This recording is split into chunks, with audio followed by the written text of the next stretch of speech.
How's it going, YouTube? It's Jorge, aka the Latino Nerd, over here giving you a little car vlog.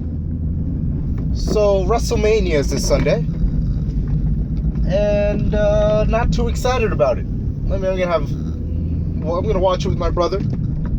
My brother's gonna have a few friends over, might have a few friends over. But all in all, I'm not excited.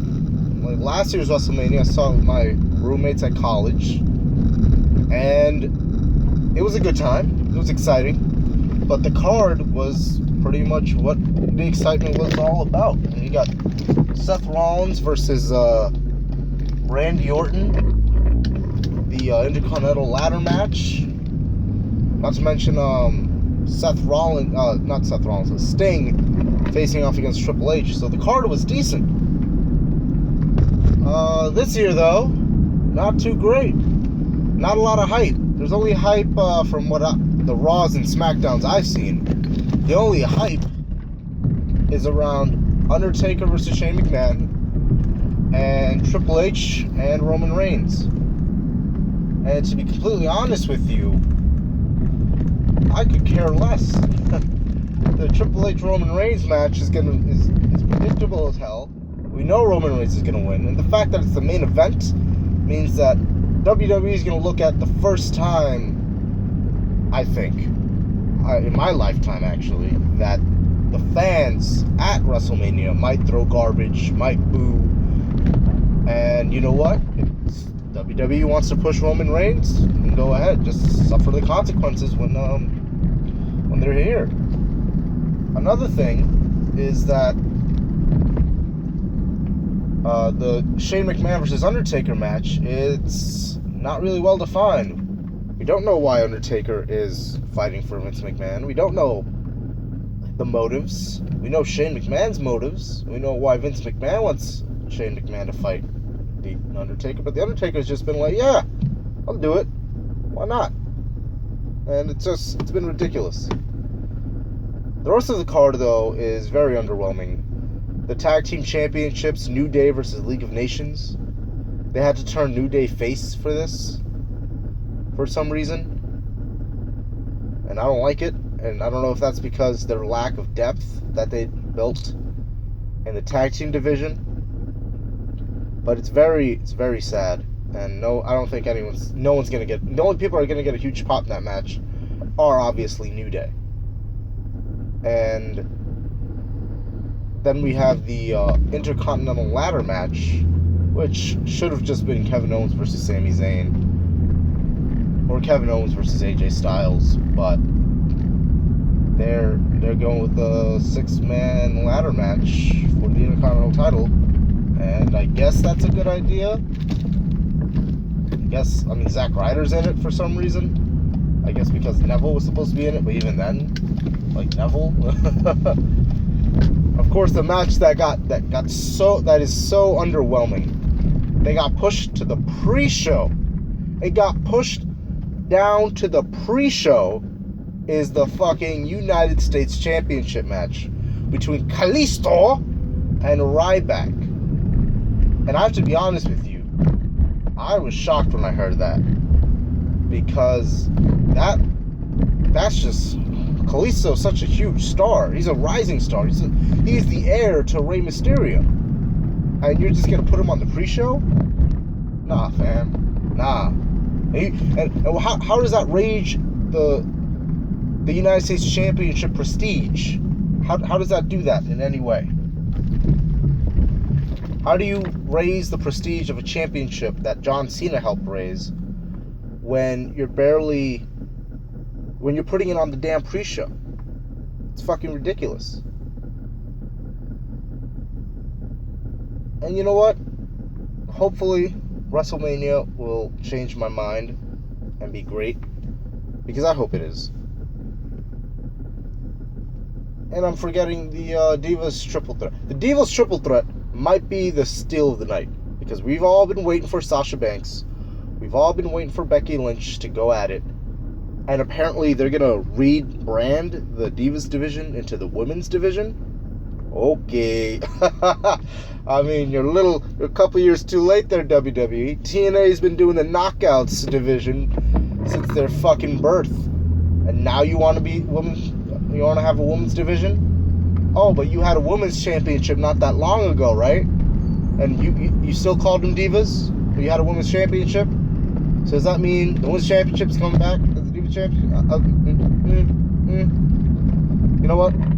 The only three people that... Well, there's a handful of divas that make the division actually worthwhile. And that's Paige, Charlotte, Becky Lynch, and Sasha Banks.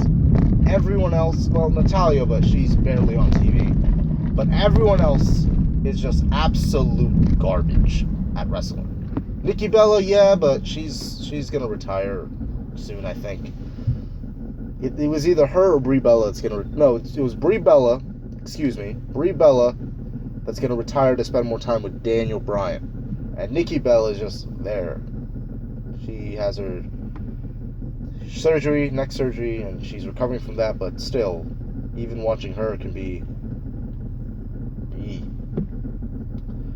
But, yeah, WrestleMania is just really looking like shit. It's looking like complete shit this year. And Sheamus they already wasted Sheamus' Money in the Bank. I don't even know why they had Sheamus win Money in the Bank ladder match, let alone cash it in. Well, I know why they cashed it in, because what other alternative do they have besides listen to the fans? And, you know what? It's WWE for you. They're just gonna feed us shit and force us to like it. But you know what? I might unsubscribe if this WrestleMania really is shit. Like, if it really is underwhelming, if it really meets meets the lowest of expectations, I might unsubscribe. They have to do something really fucking crazy for me to stay a WWE Network subscriber, because I only got a WWE Network subscription for my brother, because he's the one that uses it more than I do, and I got it for him so he can watch some wrestling. I barely watch. I only watch it for the pay-per-views. And it's such... Oh, I don't even want to get into the WWE Network and their false advertising, mind you. But you know what? I hope WrestleMania is good. I really do, because I love WrestleMania. I hope it's good. Because if it isn't, that WWE stocks are going to go way the fuck down. And it's going to be noticeable. Sure, they'll still sell out, give or take. They'll either sell out every Raw or SmackDown. Maybe a little less than sell out, but they're still going to get a packed house. But no one's going to care. No one's going to tune in. And fun fact, I forget where I read this, but from what I remember, I read somewhere that SmackDown is actually getting better ratings than Raw while on the USA Network. Which is fucking crazy, because how long has Raw been on USA Network? And they put SmackDown on after SmackDown's been bouncing from network to network.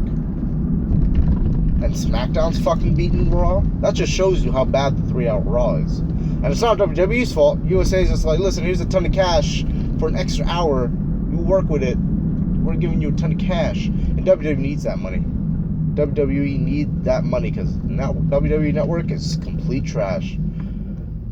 You notice how all their advertisements for WWE Network now is just, oh, you can watch the pay-per-view for $9.99, which is great, but don't make your wrestling shit. If your wrestling's gonna be worth $9.99, don't make it actually worth $9.99. Because a lot of people ain't gonna fucking buy it. Either they're gonna get the fucking network or they're gonna fucking stream it.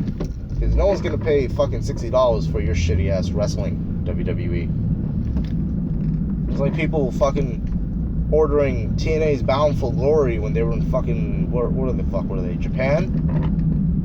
They were in fucking Japan. Oh, no one wants that shit. That pre-recorded Bound for Glory bullshit. And I love TNA. You know what? I hope...